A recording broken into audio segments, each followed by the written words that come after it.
So for me, there was so many challenges in business, right? But what I learned that the world perceived as different, many times equated as bad and wrong, to me, I learned was an opportunity to really hone in on your skills, and it could be your superpower.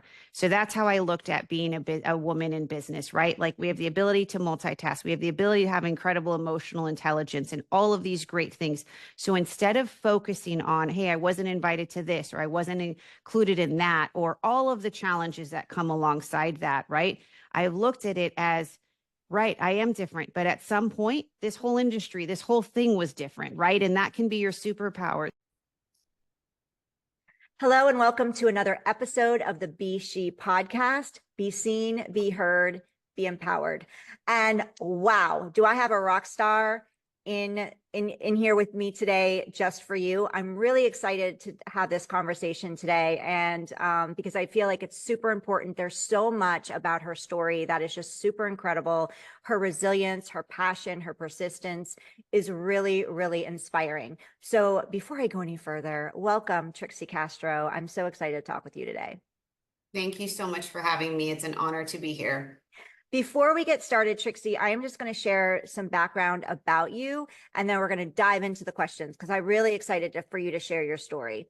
So Trixy Castro is a dynamic entrepreneur who is passionate about empowering individuals, especially women, to excel in their business and entrepreneurial pursuits. With a remarkable career spanning over 2 decades, Trixy has founded and invested in over 50 companies across diverse industries. She is a known innovator in the real estate and finance industries. As the founder and former owner of Genesis Capital, she revolutionized real estate private money financing, growing the company to an industry leader. She created Genesis Auctions, a real estate auction platform, to provide her borrowers access to additional inventory. She then had 2 successful exits with Genesis Capital, being sold to Goldman Sachs and Hudson and Marshall, selling to Fidelity National Title. Trixy continues to invest in build and sell new ventures. Holy cow. So you have definitely created a lot in 2 decades, but really a short amount of time. So Trixy, my first question for you is, being in the real estate and finance industry, was, entering those 2 markets, was this something that you learned growing up, like your family was involved in, and as you grew up, you were taught these two spaces and just kind of like enjoyed it as you grew? Or is this something that you learned on your own from a passion that you had personally, and then you honed in your skills and now help people in that space? So no, it was not something that I was exposed to or that was a part of our life, but I will tell you, in some ways I was, and I'll walk you through that. So my parents came here, right? They immigrated here from Cuba. They're amazing people. I had all the love in the world, right? They couldn't have been kinder, but there was not a focus on money or an understanding, right? Or education. It was, how are you going to survive? How are you going to put food on the table, right? How are we going to do those things?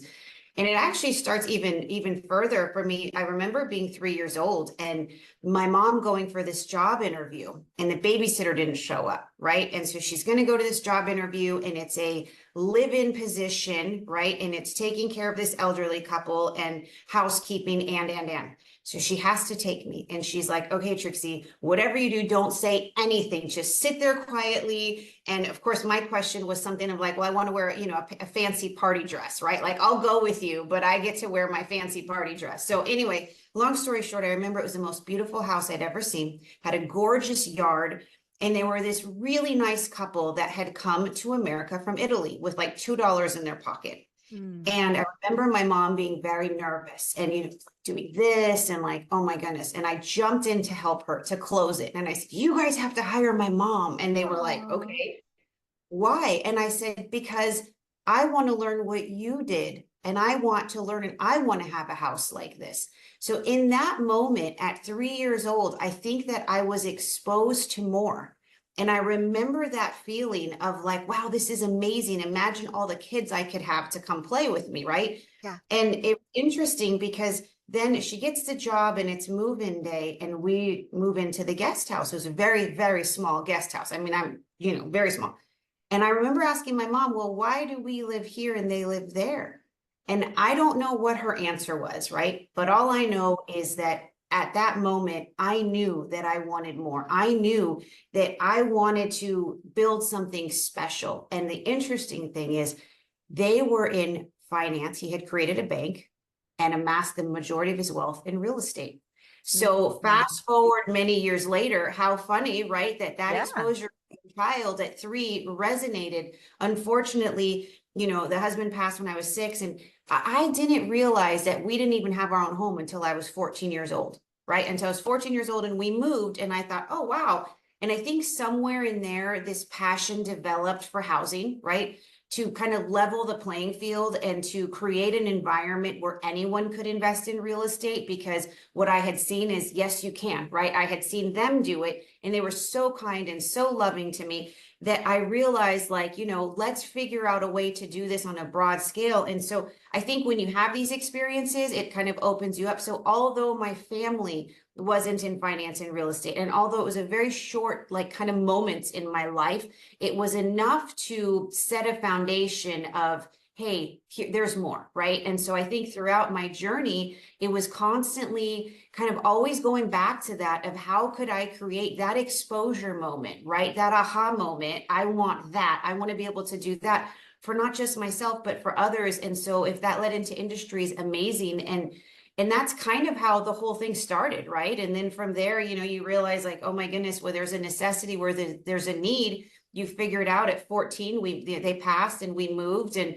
I went out to try out for cheer and for soccer, and I made the teams and I was so excited. And then they're like, okay, well, each sport is like, $1,000, right? Now, $2,000. Like, are you crazy? How am I supposed to go with $2,000? I'm not going to stress my parents out. So I figured, okay, I'll go earn it. Well, turns out at 14, you need a worker's permit, you need a ride, you need and. And so I was unhireable, basically. And so I went out, and I have 2 younger sisters, 10 and 11 years younger than myself, much more fun than me, by the way. And they were at this elementary school across the street. And I thought, my God, I've got like 8 days, right, to raise this money. So I made business cards with magic markers, on the old school computer paper with the bubbles on the side. And I went across the street to the principal, and I remember explaining to him, hey, my name is Trixie. This is my new company. It's called Trixie's Tutor Time. I love it. I love it. Here's what I'm trying to do. Can you introduce me to the teachers? And this is where I'll say, I don't remember his name. I don't remember anything more other than he paid it forward. And yes, he did. He introduced me to the teachers. And what I found was, oh my goodness, this is amazing, right? I can focus on my sweet spot being the 2nd and 3rd graders, and I can hire the 5th and 6th graders, train them, and I can expand schools. So now a month later, I'm making more money than my parents combined, and I'm hiring my mom to drive me so that I can expand to other schools, right? And so this is awesome. so what I realized at that moment was, like, yes, you can, right? Where there's a will, there's a way. And so, like, I got to figure that out, right? So I thought, okay, let me go and learn this. As soon as I can get a real job, right, I'm going to go into a bank and I'm going to walk in cold. And that's exactly what I did. I walked into Wells Fargo, and they're a big part of my story too. And I walked in and I said, can you give me a job as a teller, whatever, right? Of course they did. And I have to tell you, I was the world's worst teller ever, ever. Like, it Thank was, goodness, though. Thank goodness, I was right? so bad. They were so kind. But what I realized was I really had an interest in all of the products, right? I had an interest in the products. I had an interest in the customer. I had an interest in understanding who the largest depositors were, right? And I realized quickly they were the tech groups, the real estate groups, and the gamblers. So I thought, okay, process of elimination. Gambling, not trying to go to jail. Tech was still very new, so real estate it was, right? And in that moment, I remembered kind of my first very small experience. And I started really understanding from these groups, what do you do? How do you do it? And why do you get wads of cashier's checks? And in that time, they were going and getting wads of cashier's checks in different denominations. They were hiring kids like me, right, in college at that point, right, to be runners and to stand at the courthouse steps. And it was old school auctioneer, 100, 150, 200, right, and going the whole thing. And then they would buy these distressed homes, they'd fix them up and they'd sell them. And I would ask them, well, do you have leverage? And it was like this foreign concept. What do you mean? Right. In my home, debt was a bad thing. But in reality, when I started working the numbers and I said, no, this is crazy. Debt could be a great thing. It can be an amazing tool, right? If we couple it here and if we provide these facilities to these groups, this could be a niche and they can take their business and 10x it, right?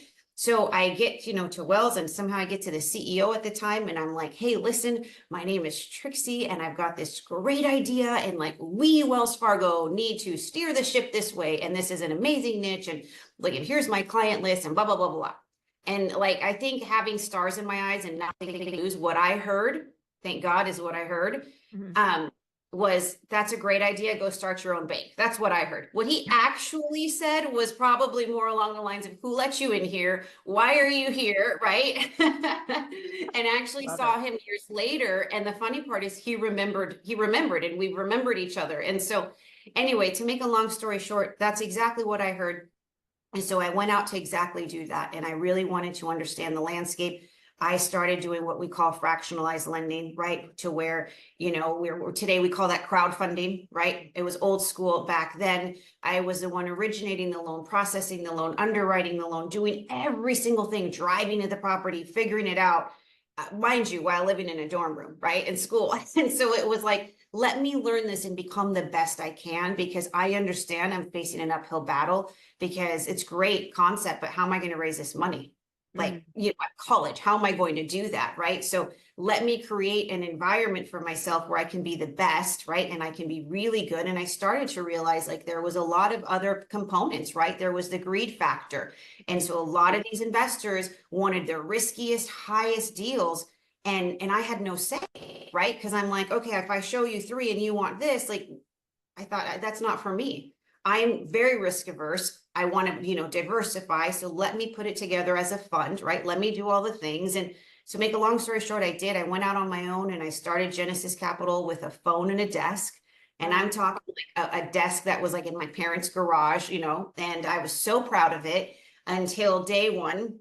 I show up to my office now and it's just me. I'm like, okay, well, this is no fun. What am I going to do? I need to get this together and really build something unique. And so, it was very grassroots. It was my first employee was a 14-year-old girl named Brittany who was working for a prom dress. So my phones were answered from 3 to 5 when she was out of school, right? Then she has the audacity to go and, get the lead in the high school play. I still remember it was Bye Bye Birdie. So now I'm really in a pickle. So now I have to hire her best friend, also Brittany. Mind you, both of these women and I still work together today. Fast forward how many years later? Amazing. Incredible, right? And so this was my dream team, a bunch of 14-year-olds, my nephew, who I paid in gas money to go and video, was going to give him gas money. So this is the dream team, right? And to me, it was everything, right? Because to me, it was like, wow, these people believe in my vision, right?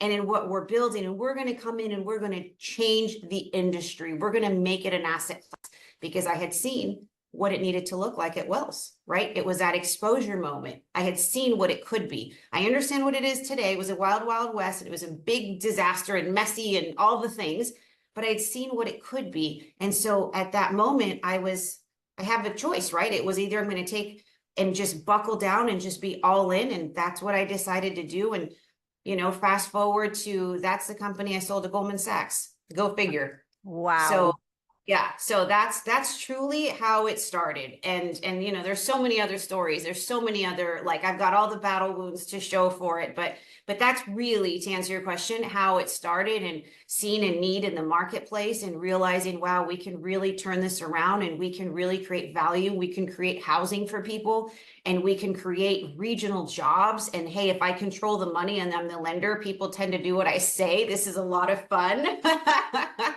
And so, it was amazing, but capital raising that money. I mean, could you imagine? Hi, my name is Trixie. I know I don't, look the part on paper, but please give me hundreds of millions. No, just kidding. Billions of dollars. And I swear I'll do a great job. I wasn't going to cut it. And so establishing that track record and putting in the hard work and, educating myself on what needed to be. And here we are today. Yeah, that is your story, your journey is just so incredible. You're incredible. Thank you so much for sharing all of that. There's a few different, I know I already have some things I want to talk to you about, but there's a few different pieces in there that I heard. And one of them is, things happen for us, not to us.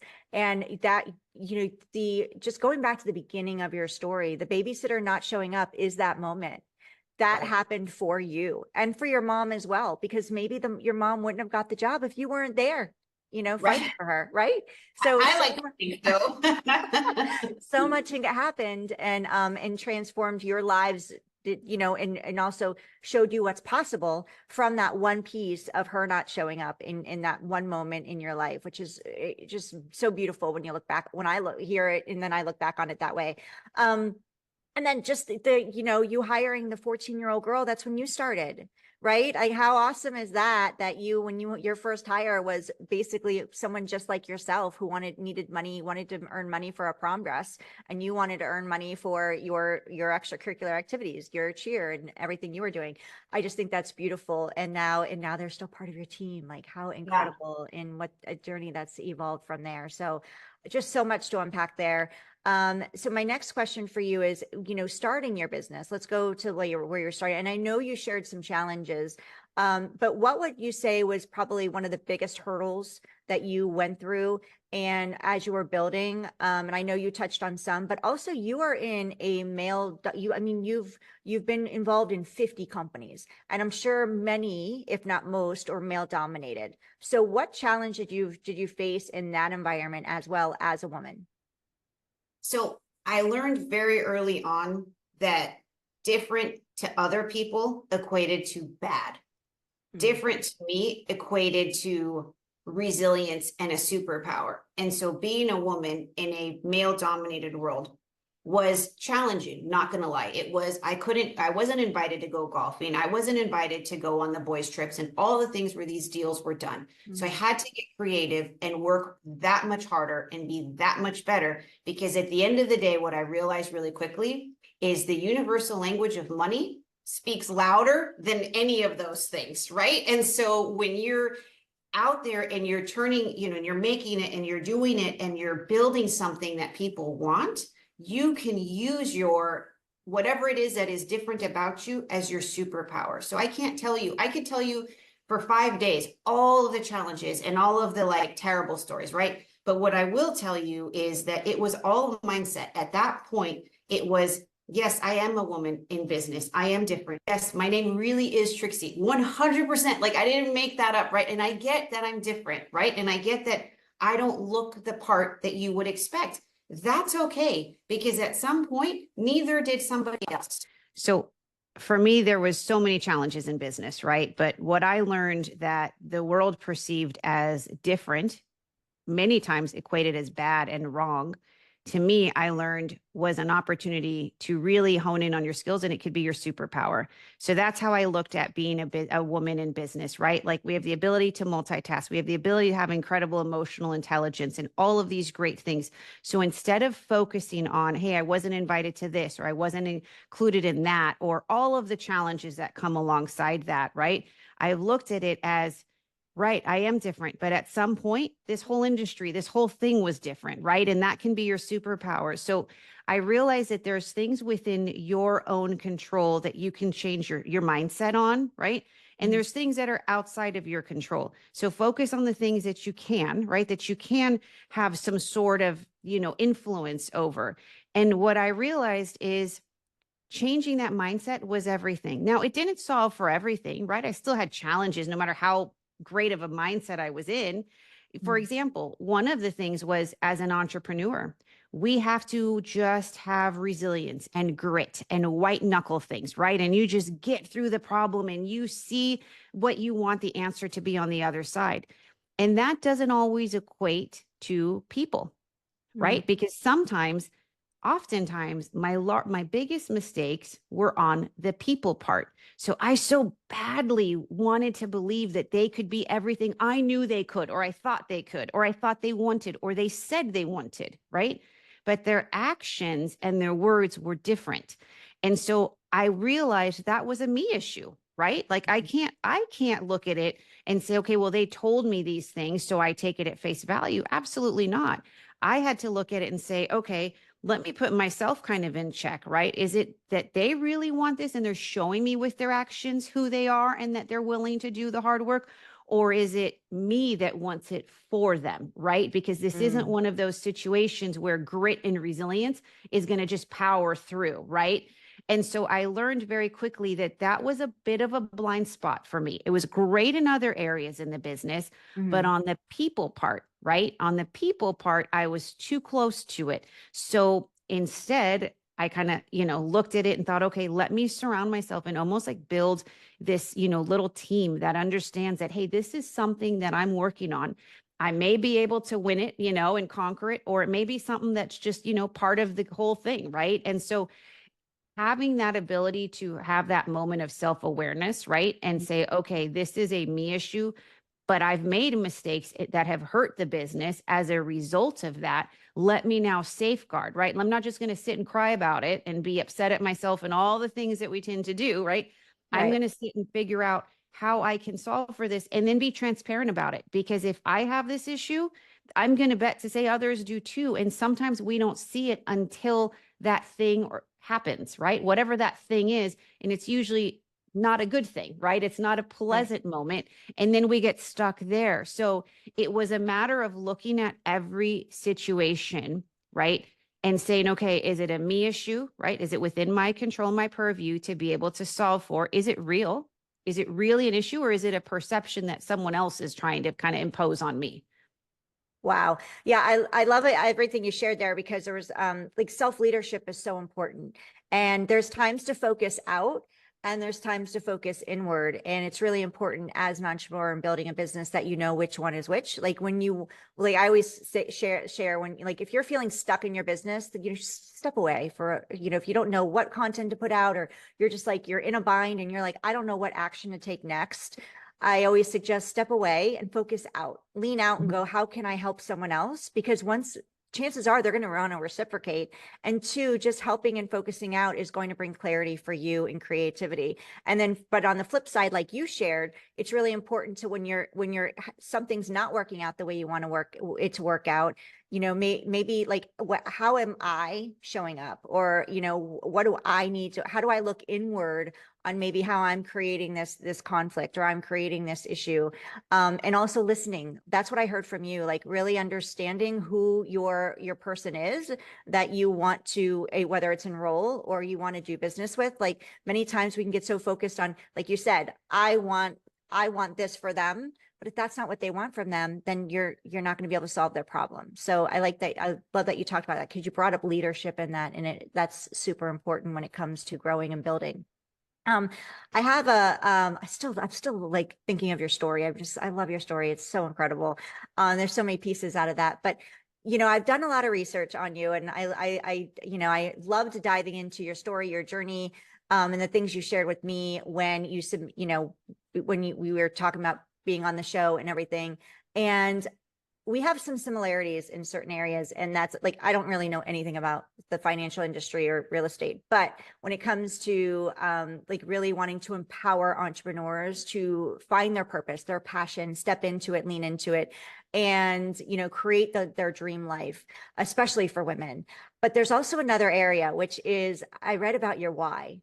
And your why when you started your business is different than it is now, obviously, because your business has grown and evolved. You've grown and evolved. Your life has changed over the years and developed and grown. So can you share with us now what your why is? Because it's my why is still the same as it was when I started 6 years ago. Um, because my kids were little and I still had them, but I'm curious of what your why is now. Well, my why equates to two little boys. I have two sons now that are, I mean, as a mother, it just changes you, right? It's just they are my world. And I want to be able to be that example that yes, you can, right? My mom was able to juggle whatever was thrown her way, right? And turn lemonade out of lemons, that kind of a thing. And so they are my why and they're my reason, right? When things get tough, when things get challenging, having them see how I respond to it and what we do with it is so critical, right? And so To me, there's not a day that goes by that I don't really stop and am grateful that I have them, right? And that they're these beautiful little sponges, and that I'm aware that everything I say has meaning, right? And so Mhm. I'm so they're my absolute why. And yes, to your point, as you grow as a person, as you grow in your business, the core of who you are remains the same. But sometimes the why and sometimes the vision is going to change, right? Dependent on so many different factors. Yes, and you brought up vision when you brought up. Thank you for sharing that, because my why is my kid. I wanted to be home with them when I was figuring out what I'm going to do after my divorce. And the first thing that got clear on is I want to be home with them.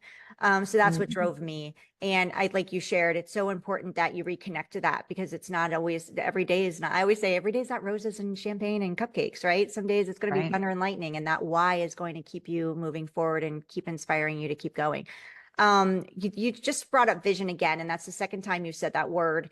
And I want to talk about that. How, like, what was your vision when you started? Has your vision evolved? And another piece of this, how important do you believe it is to, when you're creating team, like you did, Mhm. how important is it to have your team enrolled into your vision when you're So building a business? I think that it is absolutely critical, right? I think when you have a team and you're leading, I think you have to always be transparent, right? And so that starts with the vision. This is a vision, and they have to believe in it or get on board with it, right? Because if they don't, then you're not really aligned, right? And so I have found in building teams and companies and all of that, that as you share the vision and why and how it applies to them, right? So the vision is here. We're going to do all of these things to get to here. And here's why you're such a big part of that vision. But really taking the time to understand what it is that their goals are, right? So that's something that's really key. Understanding their goals every year, because their life is going to change, right? And their Right. why is going to change. And so somehow finding a way to align their goals and your goals with your together Mhm. creates an incredible opportunity for both parties to be aligned and to actually bring that vision to fruition. So I think that you have to be, as a leader, you have to be extremely clear with the vision. Sometimes the map on getting there might Mhm. change or deviate or a little, not massively, right? Like you don't go from selling shoes to, a brain surgeon, right? So Yeah. you got to keep it within the thing, right? But it just is one of those things where I think that as a leader, we sometimes get so caught up with the day-to-day demands that are real. It's not like they're not, they're real. There's always something to do. There's always something pulling on us. There's always a problem to solve. But I think the more you involve your team, right, to clearly understand, it also provides an environment where people can say and really learn something that has been critical to me is here's a vision, here's a roadmap of what we're going to do.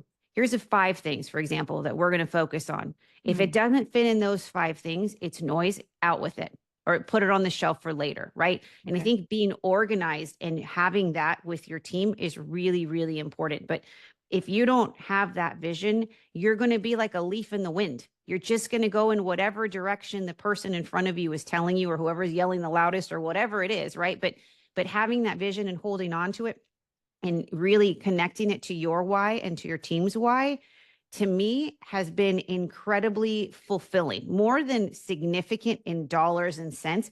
It's Mhm. been fulfilling to see other people be able to accomplish what they've set out to do and that goes to my clients too. I mean, I Right. can tell you a story. 2 weeks ago, I was in one of my borrowers' shops because I'm old school and still like to meet everybody and shake their hand and the whole thing. And I lent money to the grandfather. So first of all, I had a minute there of like, oh my God, how old am I? Right. I lent money to the grandfather, the father, and now the son, but let's get past that for a second. And he said to me, Trixie, you were the first person to take a risk and lend me money when I had come here from Israel. No one would lend me money, and you did. And now, fast forward all these years later, that family has created generational worth and have over 800 million of hard assets in Southern California. Talk Wow. about a success story, right? Yeah. Talk about like, look what they did. So it's become a multi-generational thing. And it was such an amazing, bittersweet. I didn't really like the feeling old part, but it was such an amazing moment of like, yeah, I instantly remembered sitting down with them and trying to figure out with him, okay, what's your plan? How are we going to do it? and really going back and making sure that we were aligned. And really that was a big part of how I really looked at, really, instead of being a lender, it was, let's be a debt partner. Let's really partner with these groups. That's incredible. I love that story that you shared. I wasn't expecting that, so that's incredible. And they immigrated from another country, so it's Mm-hmm. like come full circle, you know. Mm-hmm. Mm-hmm. Um, thank you for sharing that about the vision and also that story and about your team. And obviously, your team has been on board with your vision because some of your team has remained the same since the very beginning. Your very first few team members are still with you, which I think is a testament to you as a woman, as a human, and as a leader too. That they're like part of your family. Well, one of them is your family, but now they're all family, right? Yeah. Part of your Yeah. business.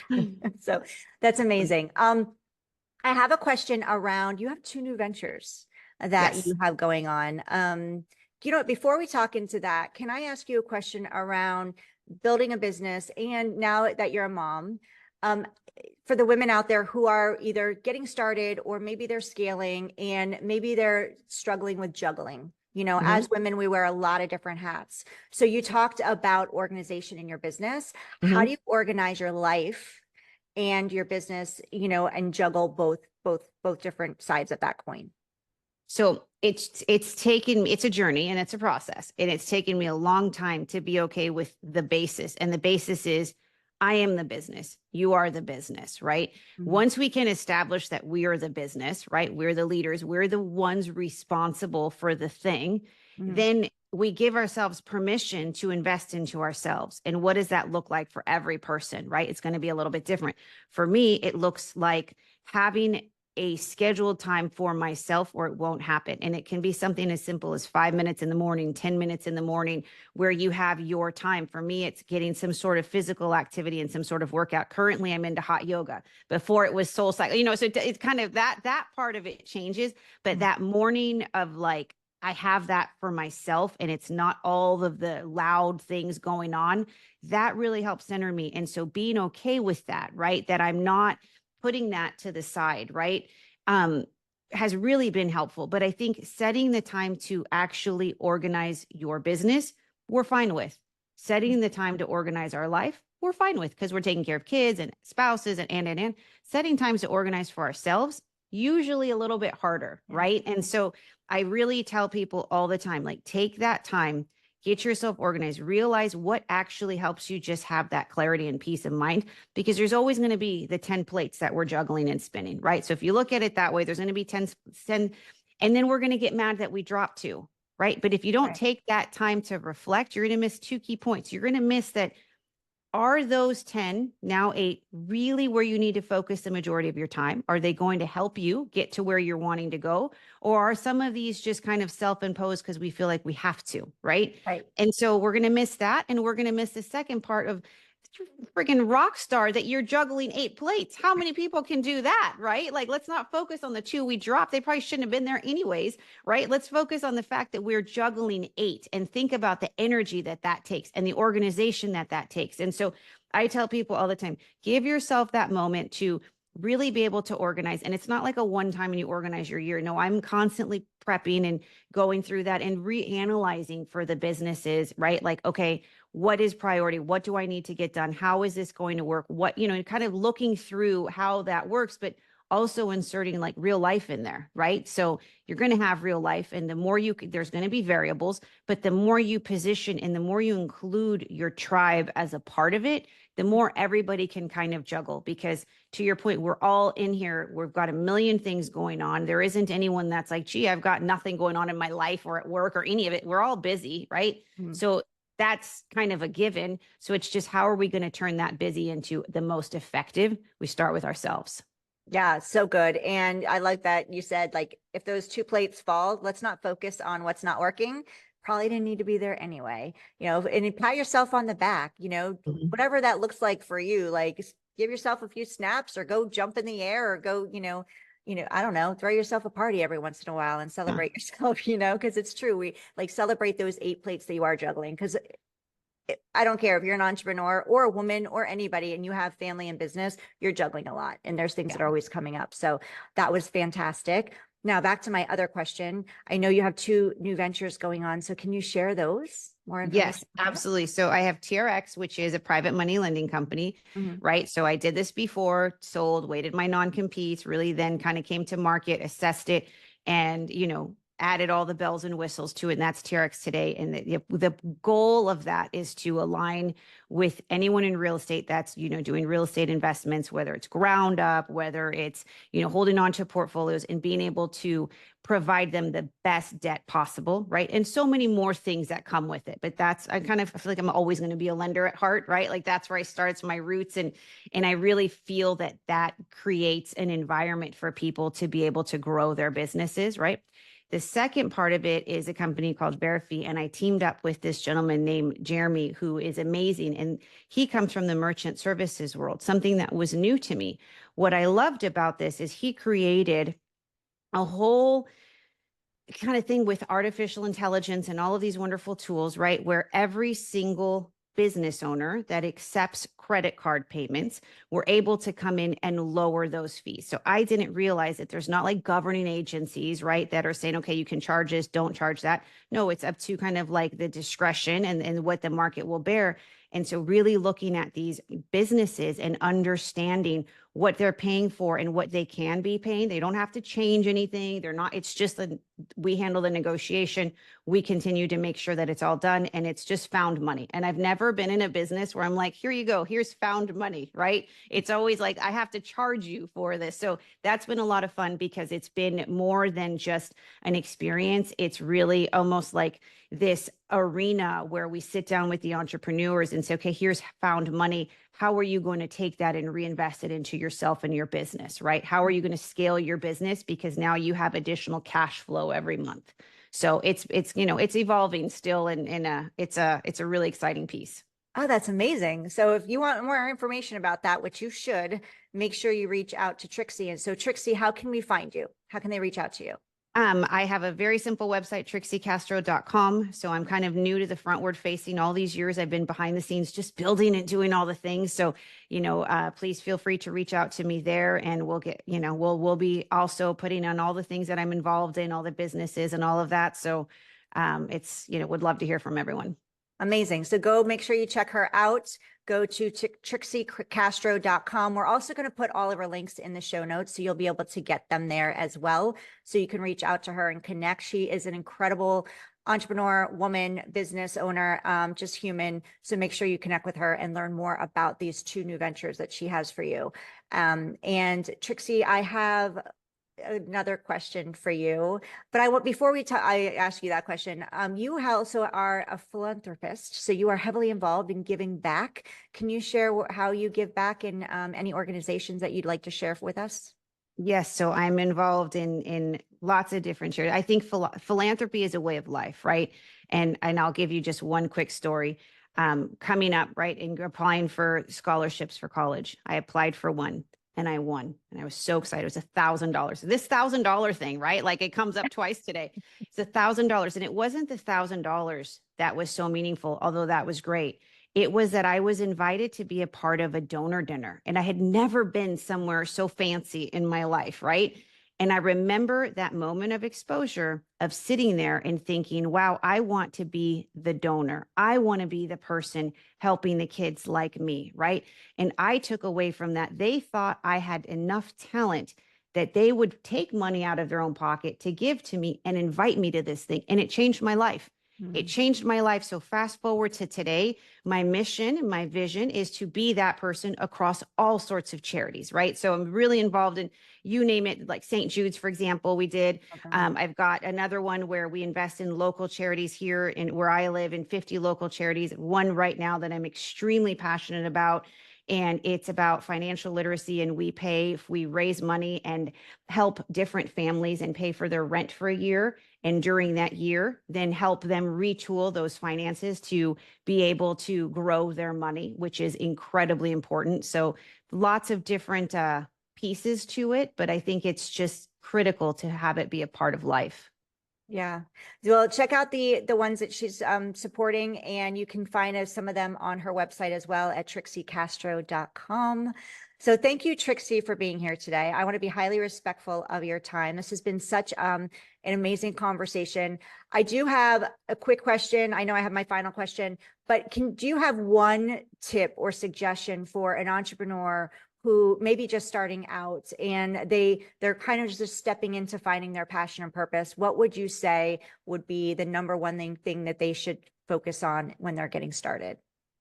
So I would say the number one thing is focusing on what your business really is and knowing your numbers, really defining that, because that is going to be the foundation of everything you build from there. And I wish someone had shared that with me, right? Rather than kind of doing this and figuring it out, really define that, know your numbers, understand that, yeah, some of it's going to change and evolve and grow, but understanding the foundation and the basis of those numbers, you work backwards that way. We work backwards from there, whether it's your sales goals, your revenue, whatever, that's the critical foundation. And I would say the second to that is tune out the noise. People are going to have opinions, right? Left and right. They're not paying your bills, right? You are. So stick to your gut on some of this stuff and tune out the noise. Oh, really good. Thank you for that. Okay, one final question, Trixy. This is a fun one. We're going to take a step back from business for a second. So is there a fun fact about you that you'd love to share with us to like kind of pull back the curtain on Trixy Castro that we wouldn't see on your website or on your social media, like something different that we would never know about you? Well, there's so many things, right? But one of them is, if it was up to me, I would bedazzle everything, right? Like you can see the rows behind me. Yes, Like I love it. I would bedazzle everything. If I could have every single clothing with bedazzles and glitter, I would 100%.